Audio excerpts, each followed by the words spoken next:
Hudaý Taala mahtumul işane cennet bersin. Men edip owadan aýtşyny gözden.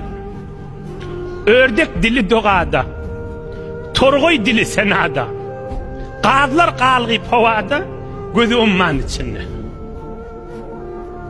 Ördek dili dogada, torgoy dili senada, qadlar qalgy pawada, gözü umman içinde.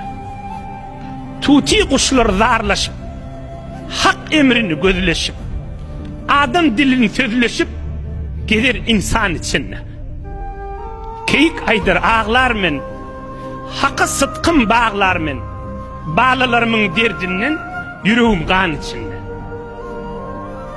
7 yer bolmuş bina, her zat okuyur bir sena, otlar hem diyer Rabbena, Nevruz baran içinde. Kıyamet gün alından, haber birler halından, kayıt yaman pəlinden, gördün Kur'an içinde. Allah rahmet etsin mahtumul işan. Eyni şun kaydılıp duran gurrunları Türkmen dilini nazmetiptir.